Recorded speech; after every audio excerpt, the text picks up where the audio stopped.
Assalamualaikum warahmatullahi wabarakatuh. Waalaikumsalam warahmatullahi wabarakatuh. Alhamdulillah wassalatu wassalamu ala sayyidina Rasulillah sayyidina wa maulana Muhammad ibn Abdullah wa ala alihi wa sahbihi wa mawalah. La haula wa la quwwata illa billah, amma ba'du. Bapak-bapak, ibu-ibu, saudara-saudara kaum muslimin rahimakumullah, sudah menjadi keyakinan dalam kehidupan kita bahwa segala yang ada permulaannya tentu akan ada penghabisannya. Setiap yang punya awal mesti akan punya akhir. Tidak ada keabadian dalam kehidupan dunia ini. Semuanya datang dan pergi silih berganti, berubah oleh pergeseran masa dan pertukaran waktu. Demikianlah kalau kita mau merenungi kehidupan dari alam di sekitar kita.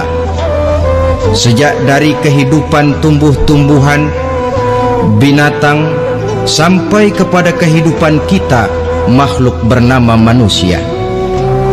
Lihatlah kita manusia misalnya, dimulai sejak kita terlahir ke alam ini, keluar dari alam rahim ibu, menjadi bayi yang merah tidak berdaya, untuk kemudian berangsur meningkat menjadi anak-anak.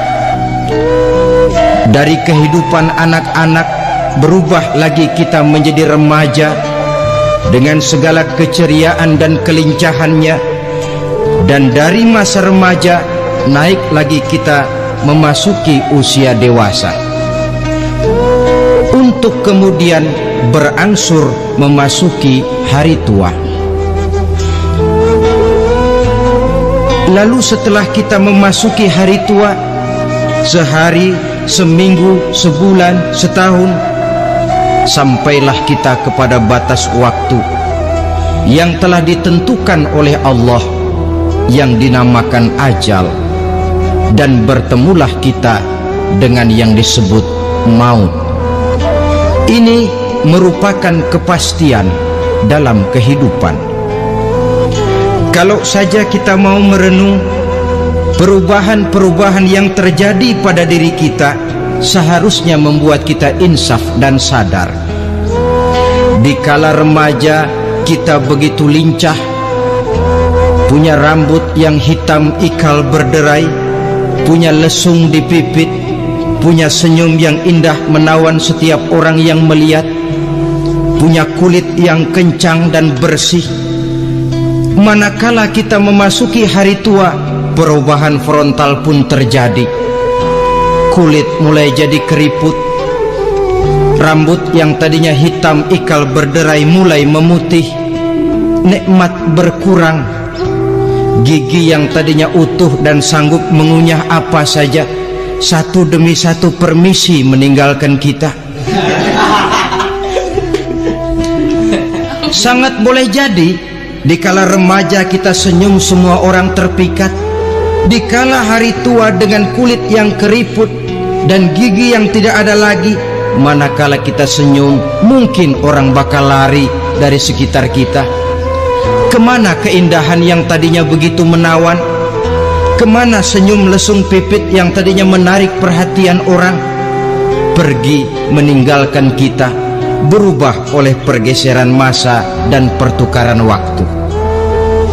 Nah, bila maut datang menjemput kita, selesailah kehidupan sampai di situ? Ternyata belum. Kalau lahir merupakan perpindahan hidup dari alam rahim ke alam dunia, maka mati hakikatnya merupakan perpindahan hidup dari alam dunia ini ke alam kehidupan yang berikutnya, yang dinamakan dengan alam barzah.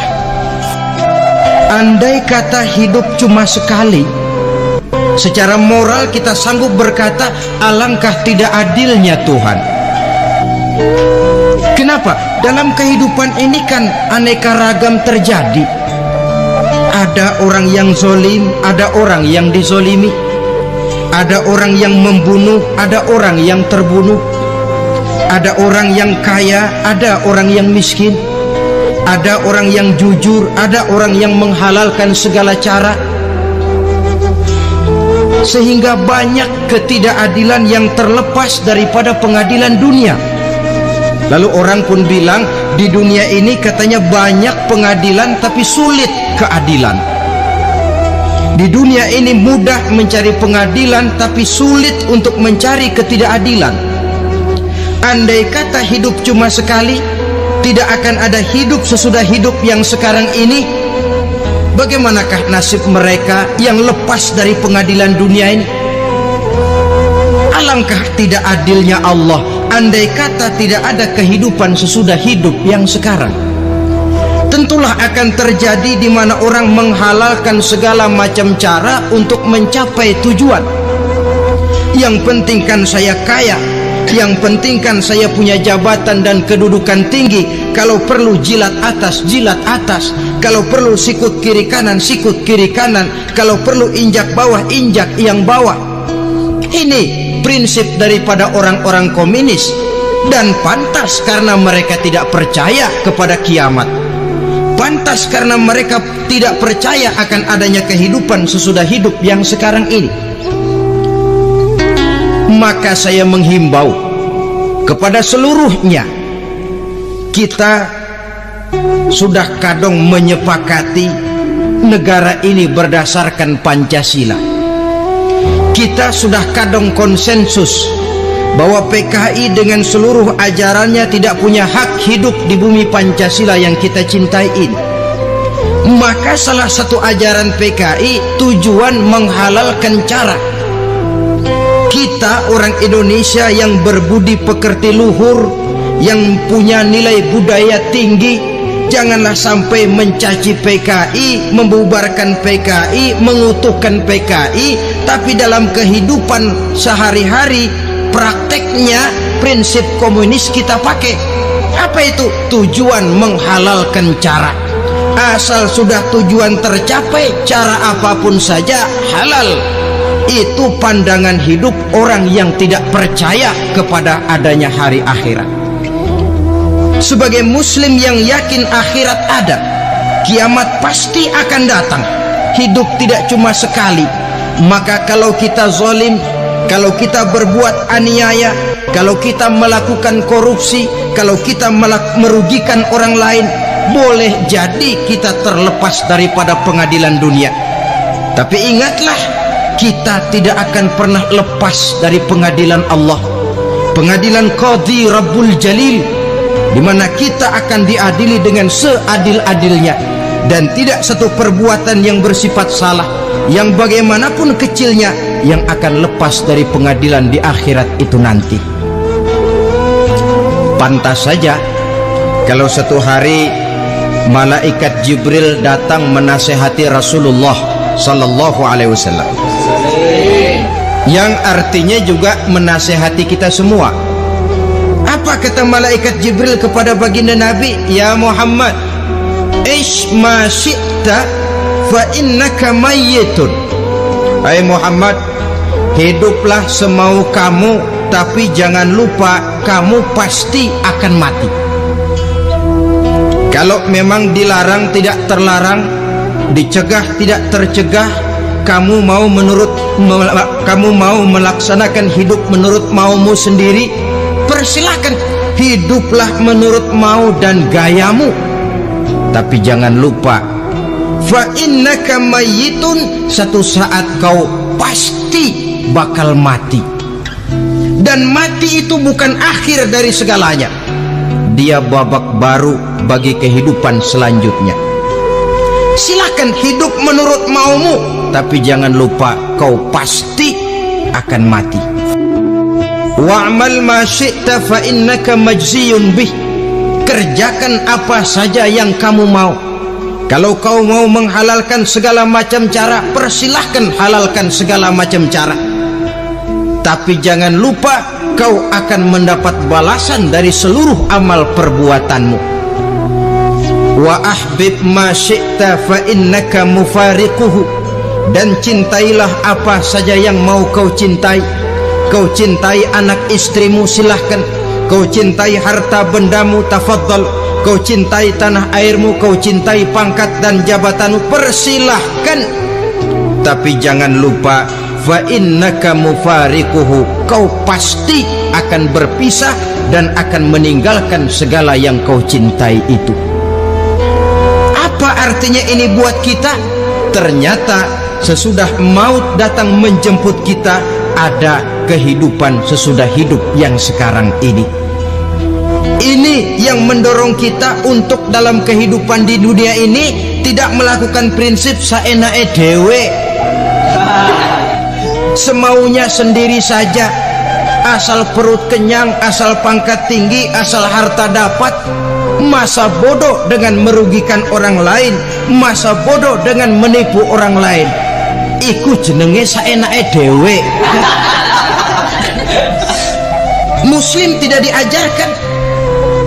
Ingat manusia, setelah kau mati, setelah kiamat datang, kau akan dibangkitkan, kau akan dimintakan pertanggungan jawab tentang kehidupan yang sekarang ini. Saudara hadirin, oleh sebab itu kalau kita bicara soal kiamat, soal akhirat, ini memang masalah yang gaib, yang sepenuhnya tidak bisa dicernakan dengan kemampuan penalaran intelektual. Dasar di dalam membicarakan ini tidak lain adalah iman kita kepada Allah Subhanahu wa ta'ala. Bukan cuma zaman sekarang, dari zamannya Nabi, orang itu kalau sudah bicara kiamat, bicara akhirat, ada yang ragu-ragu, ada yang menolak sama sekali. Bukan dari zaman sekarang, dari zaman dulu. Pernah kok satu saat Rasulullah itu dakwah menceritakan, saudara-saudara, akan terjadi kiamat di mana Allah akan membangkitkan manusia dari kuburnya untuk memintakan pertanggungan jawab. Ini dalam dakwahnya Nabi pidato macam itu. Apa reaksi orang? Yang beriman ya mantap, tapi yang tidak beriman, bajingan-bajingan Quraisy ini, mereka bertepuk tangan, mengejek, mencaci. Malahan ini yang luar biasa, ada dua orang kafir namanya Ubay bin Ka'ab dan Al-As bin Wa'il. Mendengar pidato macam ini, mereka buru-buru pulang ke rumah. Ngapain? Ngambil pacul. Lalu berangkat nyari kuburan tua. Dia gali itu kuburan, tulang-tulangnya diangkut, dibawa ke depan Nabi. Ya Muhammad, tulang-tulang yang udah hancur begini, siapa yang bisa ngidupin lagi? Yang macam-macam aja kamu Muhammad, nggak rasional, nggak masuk akal. Allah menjawab. Apa kata Allah? Wa daraba lana mathalan wa nasiya khalqah qala man yuhyil 'izama wa hiya ramim qul yuhyiha alladhi ansha'aha awwala marrah wa huwa bikulli khalqin 'alim. Mereka memberikan perumpamaan kepada kami, kata Allah. Mereka melupakan asal kejadiannya. Mereka bertanya, siapa yang sanggup menghidupkan tulang belulang yang sudah hancur kayak begini? Qul yuhyiha alladhi ansha'aha awwala marrah. Katakan kepada mereka Muhammad, yang akan menghidupkannya adalah Dia yang telah menciptakannya pertama kali dulu. Kalau Dia sanggup menciptakan, Dia tentu lebih sanggup lagi untuk mengembalikan reproduksi ciptaan itu sebagaimana semula. Yang paling kasihan yang ragu-ragu, akhirat itu ada apa enggak sih? Kiamat itu ada apa enggak sih? Lantaran ragu-ragu, terombang-ambing dia antara harapan dan putus asa, antara kenyataan dan idealisme. Ada yang buta sama sekali 100% terhadap keadaan-keadaan sesudah mati. Perhatian mereka hanya tercurah kepada kehidupan sebelum mati. Yang mereka perhatikan siang dan malam tidak lebih daripada urusan perut. Pergi pagi pulang sore, peras keringat, banting tulang. Cuma soal makan, soal minum, soal pakaian, soal kendaraan, soal rumah tangga, soal anak, soal istri. Yang mereka pentingkan hanya soal-soal politik misalnya, ekonomi, pembangunan dan industri. Untuk soal-soal kayak begitu giat betul, habis seluruh waktu untuk memikirkan meningkatkan kebudayaan, politik, sosial, ekonomi. Kadang-kadang kurang tidur, kurang istirahat, berkeliaran ke sana kemari ke tempat yang jauh-jauh, sampai-sampai kadang-kadang terkena stres, penyakit darah tinggi, ginjal, lever, untuk memikirkan hal-hal yang semata-mata karena dunia saja. Lantas boleh jadi mereka mendapatkan kekayaan yang berlimpah ruah, mendapatkan kedudukan yang tinggi, nama yang semerbak, dikenal orang di barat dan di timur, di utara dan di selatan. Tetapi alangkah kecewanya mereka jikalau datang ajal menjemput nyawa, mati mereka, meninggalkan harta yang banyak, nama yang masyhur. Mereka disebut dengan jasa-jasanya. Radio memberitakan, TV menyiarkan, koran-koran memuat. Bahkan nama mereka kadang-kadang dikenang 2-3 tahun setelah wafatnya. Tetapi dalam pada itu roh mereka merintih, mengeluh, menderita, karena dilemparkan oleh Allah ke tempat-tempat yang kotor. Penyesalan yang sudah tidak akan ada gunanya lagi. Saudara-saudara kaum muslimin rahimakumullah, oleh karena itu kehidupan akhirat bukanlah dongeng dan takhayul, bukan khurafat dan khayalan. Kehidupan akhirat, hari kiamat adalah kebenaran dan kepastian. Dalam surah Al-Hajj ayat ke-7, Allah subhanahu wa ta'ala menyatakan, wa anna as-sa'ata atiyatun la raiba fiha wa anna allaha yab'asu man fil qubur.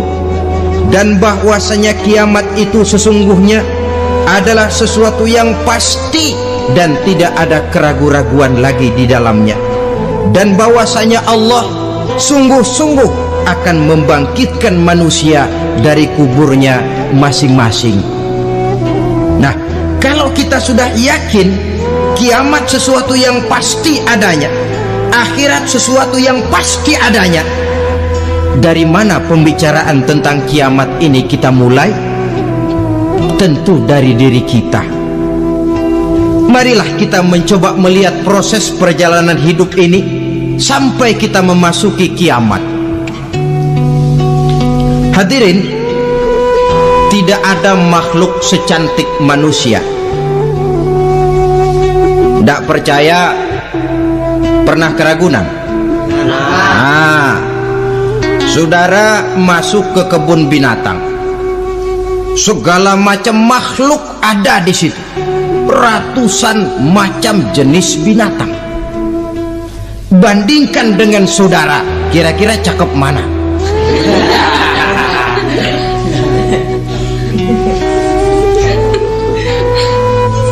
Dari seluruh makhluk yang diciptakan Allah itu, manusia fi ahsani taqwim, dalam bentuk yang paling sempurna, sejak susunan biologis sampai kemampuan berpikir.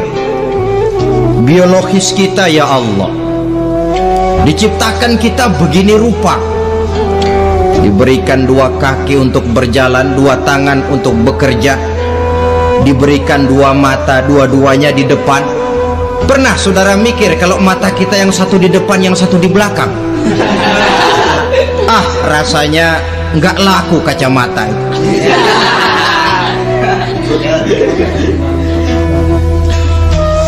Diberikan hidung dengan 2 lubang, tahu betul Allah ke bawah lagi lubangnya.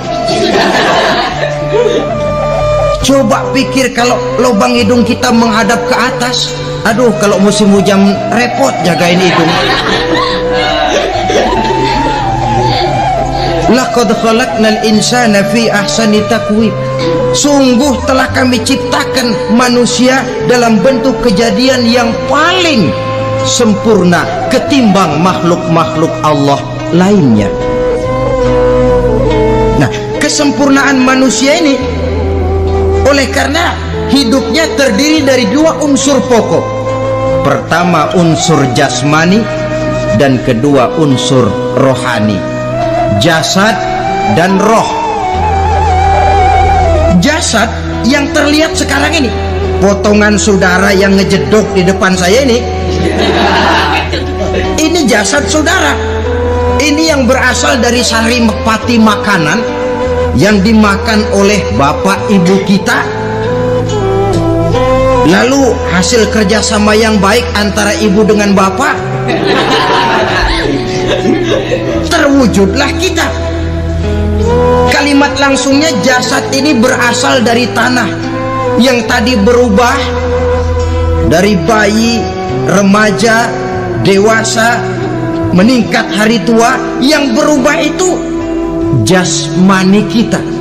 Kenapa? Karena jasmani itu materi, benda, daya tahannya terbatas.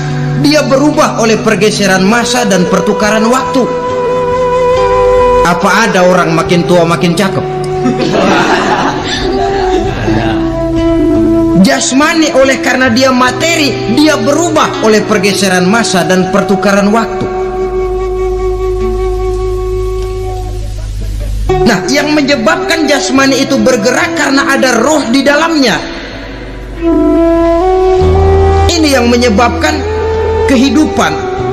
Ini yang menjadi sumber kehidupan, pusat kesadaran dan pengertian dalam kehidupan manusia. Tanpa roh dalam diri kita, maka jasad kita. Pernah lihat orang mati? Nah, itu kalau orang mati, coba perhatikan. Apanya yang kurang? Kupingnya masih ada, tapi sudah tidak sanggup mendengar. Matanya masih lengkap, tapi tidak mampu melihat. Jangankan melihat, terbuka saja tidak. Mulutnya masih ada, tapi sudah tidak bicara lagi. Telinganya cukup, tapi sudah tidak sanggup mendengar. Kakinya lengkap, tapi tidak mampu lagi berjalan. Apa penyebabnya itu? Ternyata jasmani kita, jasad ini, manakala sudah ditinggalkan oleh roh, dia tidak akan bisa berdaya apa-apa, tidak mampu berjalan, tidak pula berbuat, tidak pula bekerja apapun saja. Saudara-saudara, dua-duanya punya kebutuhan. Jasmani ada kebutuhannya, rohani pun ada kebutuhannya. Jasmani yang jelas perlu makan, perlu minum, perlu tidur, perlu pakaian dan sebagainya. Nah, apabila saat berpisah datang, ajal sampai, berpisahlah roh dan jasad, dan itulah yang dinamakan dengan maut. Jadi apa sih mati itu? Mati adalah berpisahnya roh dengan jasad. Sebab itu Islam sangat menganjurkan kita untuk banyak-banyak mengingat mati. Bagaimana caranya mengingat mati? Pertama, mati itu kan pasti. Kira-kira yang hadir di sini ada yang nggak mati nggak kira-kira? Nah. Semuanya bakal mati kan? Ya. Berani? Berani. Sekarang mau? Saudara, sebenarnya kalau kita merenung lebih jauh, orang itu tidak perlu takut mati, walaupun tidak boleh terlalu berani menghadapi mati. Karena bagaimanapun takutnya kita kepada mati, toh dia pasti datang. Bagaimanapun beraninya kita mati, kalau belum ajal ya tidak mati juga. Jadi muslim itu kan harus berani menghadapi hidup dan tidak takut menghadapi mati. Mati adalah sesuatu yang pasti. Muslim dianjurkan banyak-banyak mengingat mati dalam kehidupan. Caranya bagaimana? Pertama, berziarah, nengokin teman yang sakit. Ya? Suka nengokin teman yang sakit enggak? Oh, itu pahalanya kata Nabi. Menengok orang yang sedang sakit lebih afdol daripada sholat sunnah 1000 rakaat. Apa pernah saudara sembahyang sunnah sampai 1000 rakaat? Nengokin orang sakit pahalanya lebih afdol daripada itu. Kenapa menengoki orang sakit mengingatkan kita kepada mati? Iya ya, ini teman saya yang kemarin segar banget, bercanda sama saya, ketawa sama-sama, sekarang terbaring tidak berdaya, hilang kemampuannya, hilang keceriaannya, sakit. Iya kalau sembuh, kalau ajal, iya sekarang giliran dia, kalau jatuh ke saya. Lalu menghibur teman dengan kata-kata yang enak, yang akan mendatangkan sugesti supaya dia cepat sembuh. Jangan nengokin orang sakit, jujur, sakit apa lo? Perut. Emang temen gua kemarin sakit begini mati. Wah, itu orang bisa jadi shock lantaran etika kita tidak akan sampai ke sana. Menjenguk orang sakit akan mengingatkan kita kepada mati. Apalagi ziarah kubur. Ada yang orang tuanya sudah meninggal? Nah, kalau ada, ya tidak bisa tiap hari, sekurang-kurangnya seminggu sekali. Jumat pagi misalnya ziarah kita ke kubur. Sehingga kalau kita masuk kubur kan ada etikanya. Assalamualaikum ya ahlal kubur wa inna insyaallahu bikum lahikun. Hai penduduk kubur, keselamatan bagi kamu dan kami yang masih hidup sekarang ini insyaallah pasti bakal nyusul kamu. Iya, yang kemarin gagah benar sekarang terbaring tanpa daya. Ini unggukan kuburannya. Yang kemarin ada sekarang sudah tidak ada. Kemana dia? Kami satu saat pasti akan begini. Ingat mati. Lalu apalagi yang bisa membuat kita ingat kepada mati? Mengawal jenazah. Bukankah sangat dianjurkan oleh agama? Bahkan kalau bisa sejak mengurusnya, memandikannya, mengkafankannya, menyolatkannya untuk kemudian mengantarnya ke kubur. Hari ini saya antar dia ke kubur, besok boleh jadi saya yang diantar orang. Hari ini saya solatkan dia, besok boleh jadi saya yang disolatkan orang. Hari ini saya masukkan dia ke liang lahat, besok mungkin giliran saya dimasukkan orang ke liang lahat. Ingat mati, tumbuh kesadaran. Lalu daya positifnya dalam kehidupan apa? Nah, saudara-saudara hadirin, orang yang mengingat mati bukan lantas menjadi lemah dalam kehidupan, menjadi putus asa, sedikit semangat, terbentur kesulitan, mudah frustasi. Bukan itu tujuannya kita diperintah mengingat mati. Jelasnya Islam menganjurkan kita untuk mengingat mati guna maksud-maksud yang positif, supaya orang lalu sadar hidup ini cuma sebentar. Maka mumpung hidup, nah ini mumpung, tapi mumpung yang baik. Mumpung hidup, maka hidup yang singkat ini harus saya pergunakan dengan sebaik-baiknya, melakukan kebajikan yang sebanyak-banyaknya, menjauhkan rasa malas, menunggu keajaiban yang datang dari langit, berleha-leha, bermain-main, sementara maut kalau dia datang tidak pernah main-main.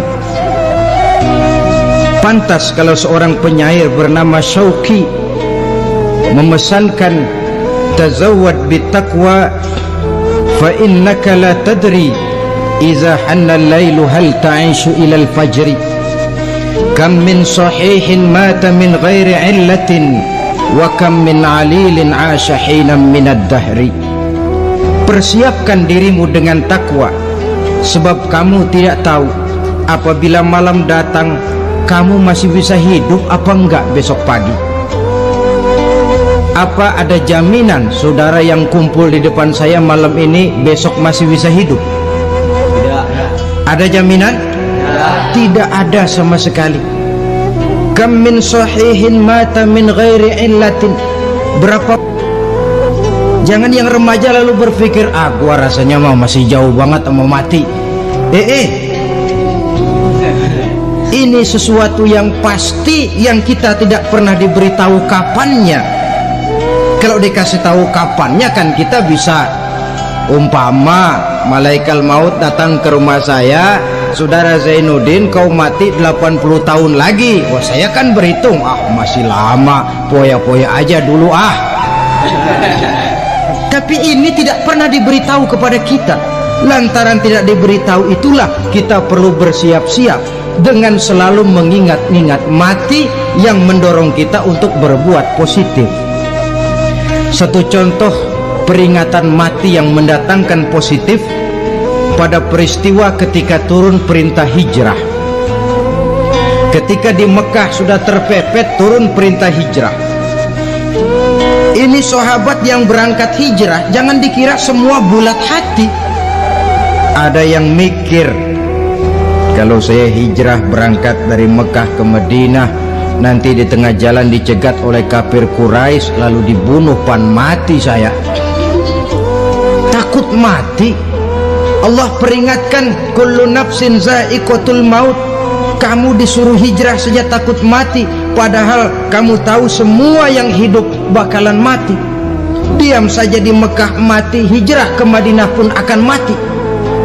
Mendengar ayat ini, Sayyidina Umar bin Khattab seperti dibakar semangatnya.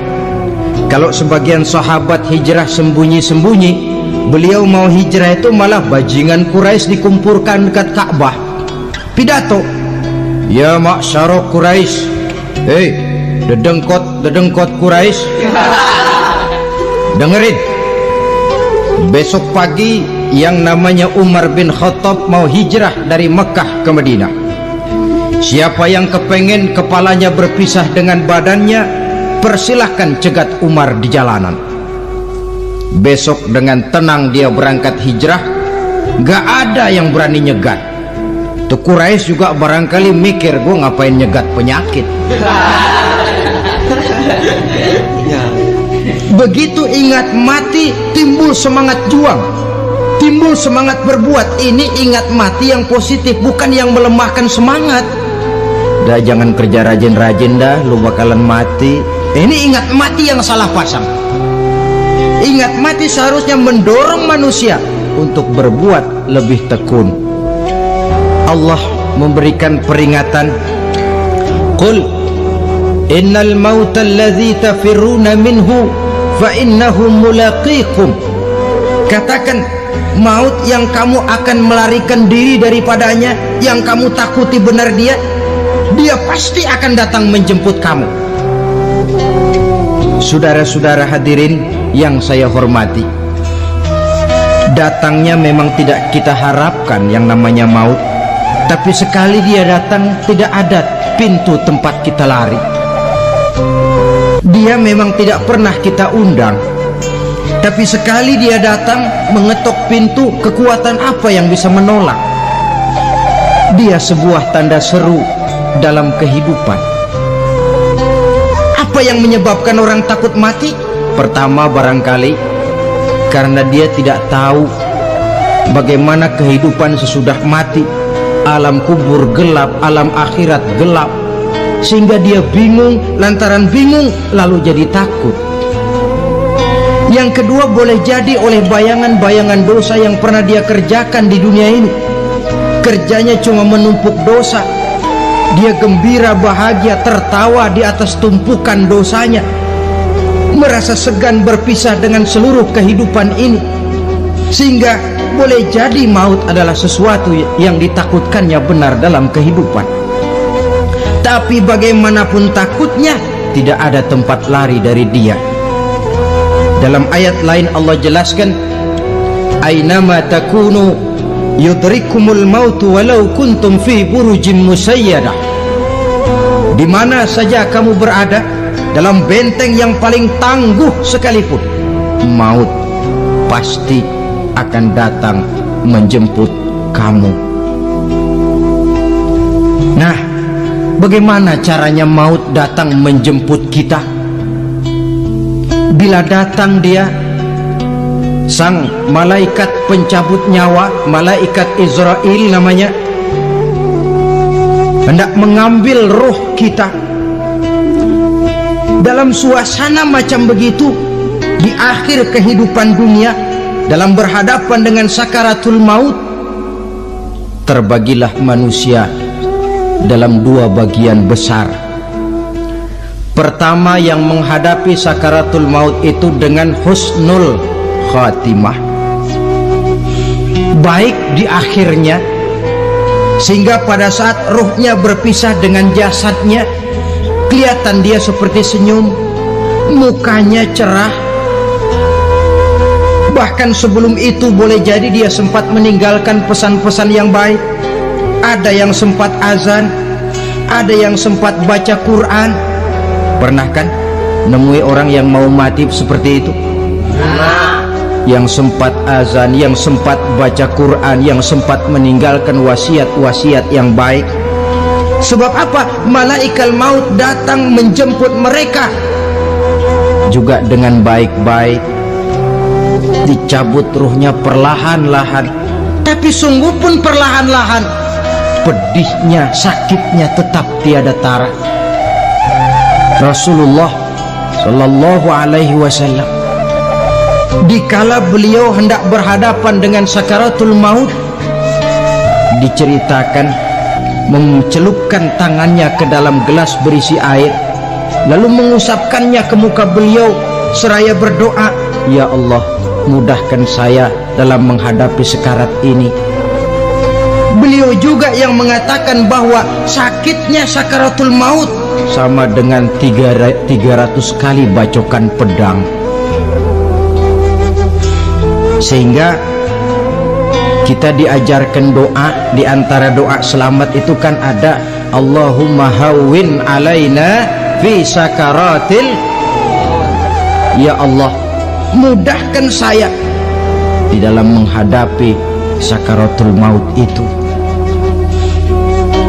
Ketika ruh ini keluar dari jasad, mata masih mengikuti ruh itu. Sehingga kadang-kadang ada yang matanya terbelalak dan tidak sempat ditutup, terbuka terus, mengikuti ruh itu keluar dari jasadnya. Adapun golongan kedua, manusia yang ketika berhadapan dengan sakaratul maut mendapatkan su'ul khatimah, jelek di penghabisannya. Sekaratnya sudah setengah mati, lalu jelek juga di akhirnya, mati dalam keadaan yang tidak baik, tidak terpuji. Ada yang lagi megang kartu, mati. Ada yang lagi di tempat ngadu ayam, mati.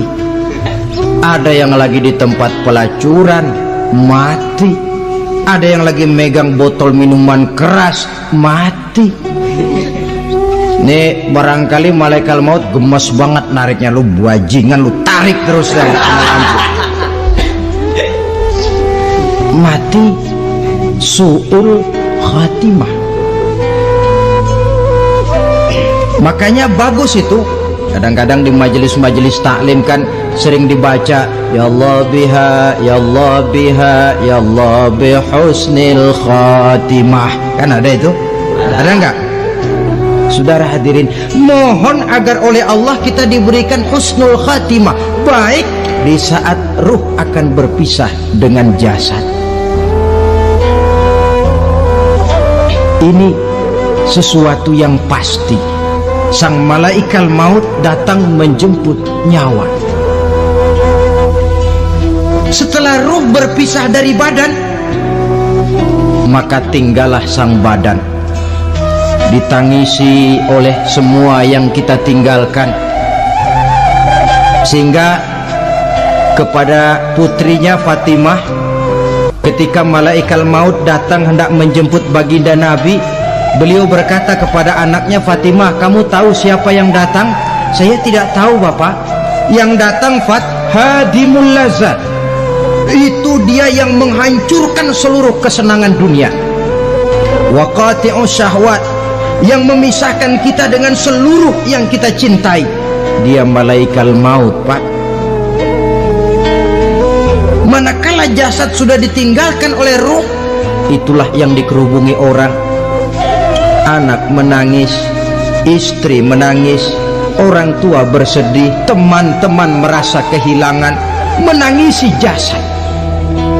Diuruslah jasad kita, dimandikan sebagaimana mestinya, dikafankan dengan kain putih 3 lembar. Itu yang hendak kita bawa kembali ke tempat asal kita. Pakaian sutra, jas yang mereknya Switzerland wool, kain yang Samarinda, sepatu yang Belly atau Beltoni, jam tangan yang Rolex, kendaraan yang serba mewah, tidak ada yang menyertai kita. Kain putih 3 lembar itu saja lagi. Demi setelah dikafankan, dibujurkan, kita menghadap ke arah kiblat. Orang banyak pun datang menyolatkan kita dengan 4 takbir, diiringi dengan doa. Lalu upacara pelepasan, berangkat kita meninggalkan anak, istri, suami, kampung halaman, tanah air, bahkan alam dunia ini. Selamat tinggal alam dan seluruh isinya. Tinggallah yang tinggal. Saya akan kembali ke tempat asal dari mana saya datang, untuk kembali mempertanggungjawabkan seluruh perbuatan saya dalam kehidupan ini. Manakala upacara pelepasan selesailah sudah, dimasukkan kita ke keranda jenazah, digotong orang, bismillah wa ala millati rasulillah, dibawa ke tempat peristirahatan terakhir katanya. Padahal dulu kalau mau kita istirahat, ke villa lah kita, ke Bali lah kita, ke Hong Kong lah kita, ke tempat-tempat tamasya yang indah. Oh, rupanya akan sampai juga perjalanan menuju tempat peristirahatan terakhir, yang luasnya tidak akan lebih dari 2 kali 1 meter. Diusung orang kita, diantarkan orang banyak. Manakala sampai ke atas liang lahat, pengusung jenazah dibuka, diturunkan kita ke liang lahat, dibaringkan. Gumpalan tanah akan jadi bantal kita. Muka dibuka, dihadapkan ke arah kiblat. Setelah itu ditutup tiang lahat kita, liang lahat kita dengan kayu. Masih belum kurang, diuruk dengan tanah. Yang menguruk orang-orang yang tadinya mencintai kita, menyayangi kita. Tapi ketika jasad sudah ditinggalkan ruh, habis rupanya cintanya. Coba jasad kalau sudah ditinggalkan ruh, 3 hari aja di rumah serem. Ya mayit, siapa yang betah nemenin mayit?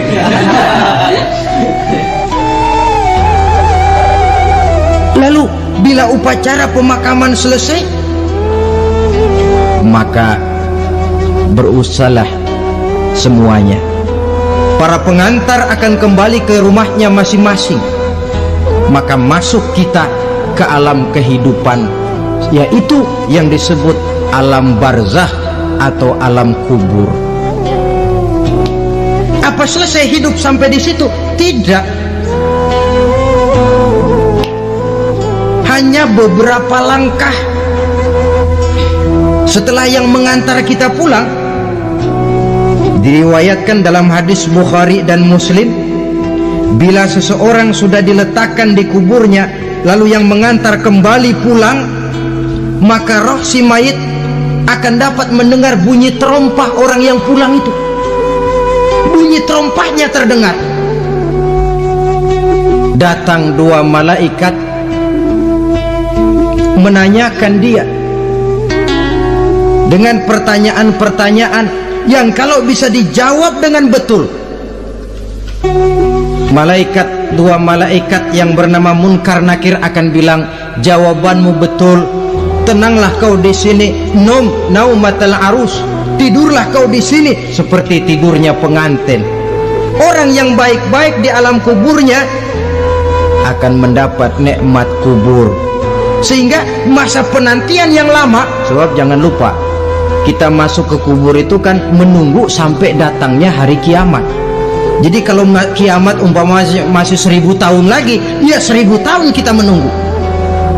Orang yang baik-baik penantian di alam kubur, kata malaikat, naumatal arus, tidurlah kamu seperti tidurnya pengantin. Bagaimana sih tidurnya pengantin? Nggak berasa. Iya, kata anak sekarang, endah aja udah. Begitu mendusin pagi, kata lakinya, malam sebentar bener ya Neng.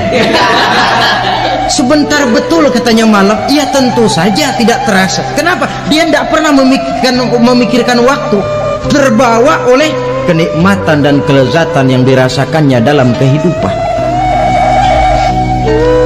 Tapi orang kafir, orang yang dosanya bertumpuk, tidak sanggup menjawab pertanyaan dua orang malaikat, maka dia akan mendapat azab di alam kuburnya terus menerus siang dan malam sampai datangnya hari kiamat. Ibarat maling ayam ketangkep, belum masuk pengadilan udah digebugin duluan. Kan begitu kan? Ada maling ayam nggak di sini? Nah, itu yang nyaut tadi pengalaman itu. Di sidang belum divonis, belum digebugin babak belur. Saudara hadirin, maka alam kubur bisa merupakan raudhatun min riyadil jannah, taman di antara taman-taman surga, pun juga bisa merupakan hufratun min hufarin niran, menjadi liang daripada neraka. Ada lagi riwayat yang dari Imam Muslim yang diperoleh dari Zaid bin Sabit. Zaid bin Sabit cerita, suatu hari kami bersama Rasulullah sallallahu alaihi wasallam berada dalam kebun kepunyaan Bani Najjar. Rasulullah sedang duduk di atas keledai. Tiba-tiba entah bagaimana itu keledai terkejut, kaget, berontak, hampir Rasulullah jatuh. Rasulullah kemudian bertanya, rupanya di kebun itu ada kuburan tua, 5 atau 4 kuburan. Rasulullah lalu bertanya, saudara-saudara ada yang tahu nggak ini kuburan siapa? Nggak ada ya Rasulullah. Memang kenapa? Ini penghuni kuburnya lagi disiksa oleh Allah. Andai kata boleh saya mohon kepada Allah supaya kamu dengar seperti yang saya dengar, andai kata saja kamu kuat mendengarnya, saya pasti akan berdoa. Tapi sayang, saya yakin kamu pasti tidak akan kuat mendengar mereka mendapat azab di kuburnya. Hadis sahih riwayat Imam Muslim dari Zaid bin Sabit. Kehidupan di alam barzakh. Pak, iya kalau yang matinya dikuburin. Lah kalau yang matinya diceburin ke laut, dibakar, di medan perang hilang gak ketahuan kemana jenazahnya. Saudara, hilang kek, dikubur kek, di dalam lautan direndam kek, itu kan cuma logika kita. Menurut Allah tidak ada perbedaan orang mati dikubur di dasar lautan, atau dibakar sampai jadi abu, atau gugur di medan perang tidak ketemu jenazahnya. Entah mereka tetap masuk ke alam barzakh namanya. Jasad boleh hancur, tapi roh sebagai sumber kehidupan, pusat kesadaran dan pengertian, dia tetap ada, mengalami kebahagiaan dan kegembiraan, atau mengalami kepedihan dan penderitaan, bergantung kepada amalan yang kita lakukan dalam kehidupan di dunia ini. Maka dalam Yasin tadi kan jelas, qul yuhyiha alladzi ansha'aha awwala marrah, Yang menghidupkan mereka yang dikubur di dasar lautan, mereka yang dibakar sampai jadi abu. Yang akan menghidupkan ialah Allah yang menciptakan mereka dulu pertama kalinya. Jadi kalau sudah ada aslinya, ya tentu tidak perlu contoh lagi, akan sangat mudah membuatnya. Orang tua kita, keluarga kita yang sudah berpulang, mereka di alam barzah sekarang ini bisa mendapat nikmat kubur, bisa mendapat azab kubur, bergantung amalan mereka dalam kehidupan di dunia ini. Dalam Musnad Imam Ahmad dan Sahih Abi Hatim malah ada tambahan riwayat, orang yang banyak kebajikannya di dunia, amalannya akan datang menemani dia. Sholatnya dekat kepalanya, puasa sebelah kanan, zakat sebelah kiri, menghibur dia.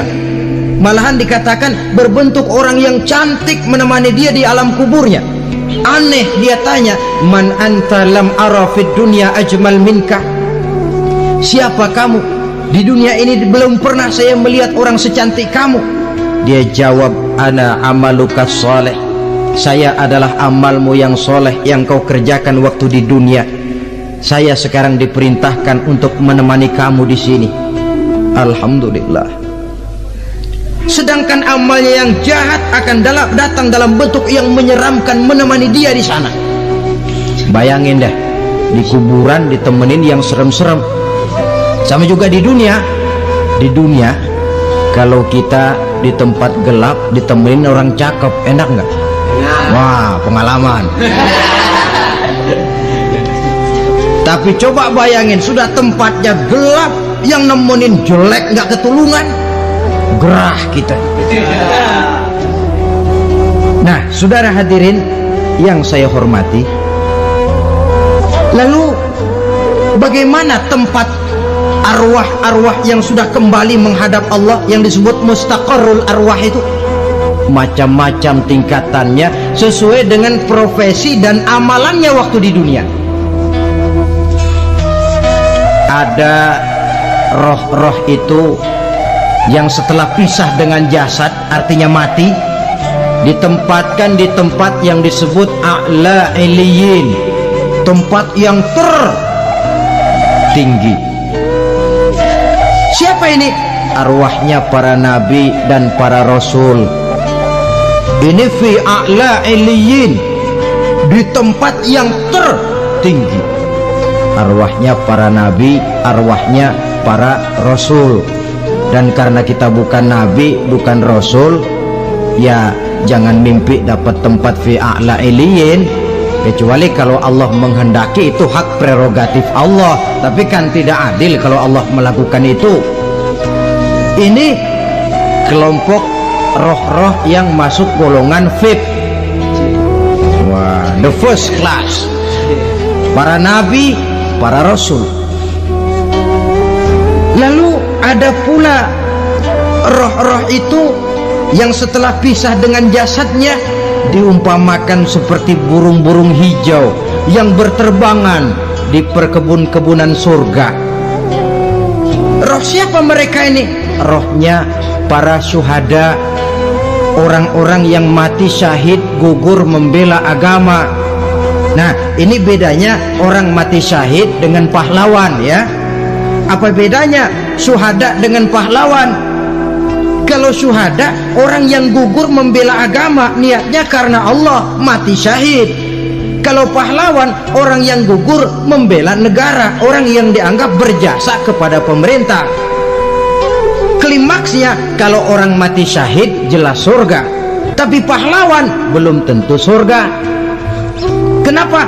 Bergantung kepada negara macam apa yang dibelanya dan pemerintah model mana yang dibelanya. Di negara-negara komunis misalnya, banyak nggak pahlawan? Banyak. Dengan sekian tanda jasa yang mati di medan perang dan sebagainya. Kira-kira pahlawan komunis masuk surga enggak? Ya, kalau pahlawan komunis masuk surga, kita enggak kebagian kapling di surga barangkali. Inilah bedanya pahlawan dengan orang mati syahid. Kemudian ada pula roh itu yang tertahan di pintu surga. Tertahan di pintu surga. Ini seperti tadi, orang yang mati syahid tapi masih ada kaitan di dunia. Rasulullah pernah ditanya orang, ya Rasul, kalau saya maju ke medan perang bela agama, mati syahid, apa saya masuk surga? Iya, masuk surga. Kecuali kata Nabi, kalau masih punya utang. Nah, tertahan di pintu surga. Ada pula roh itu yang tertahan di alam kuburnya. Ini umumnya seperti tadi itu, ada mempunyai dosa, mempunyai kesalahan, sehingga merasakan azab kubur. Ada juga roh itu yang tertahan di permukaan bumi. Mereka yang dalam hidup selalu menumpuk dosa-dosa yang besar, meninggal sebelum keburu untuk bertaubat. Saudara hadirin yang saya hormati, inilah yang kita khawatirkan. Sebab jikalau pada saat roh sudah datang, jikalau saatnya roh datang berpisah dengan jasad, menemukan sakaratul maut, saat itu taubat sudah tidak akan ada gunanya lagi. Masuk ke alam kubur, mendapat azab kubur sampai datangnya hari kiamat. Berapa lama di alam kubur ini? Menunggulah kita sampai datang saatnya kiamat. Nah, saudara-saudara, apa tanda-tanda hari kiamat? Kapan dia akan datang? Bagaimana hal ihwal manusia pada saat terjadi kiamat? Bagaimana alam ini? Bagaimana perhitungan di padang mahsyar? Insya Allah akan saya ungkapkan pada bagian kedua dari ceramah ini. Insya Allah kita akan lanjutkan pembicaraan ini sampai kepada terminal paling akhir, surga dan neraka. Inilah saja pertemuan kita pada kesempatan kali ini. Terima kasih banyak atas segala perhatian. Mohon maaf atas segala kekurangan. Wabillahi taufiq wal hidayah. Wassalamualaikum warahmatullahi wabarakatuh. Waalaikumsalam warahmatullahi wabarakatuh.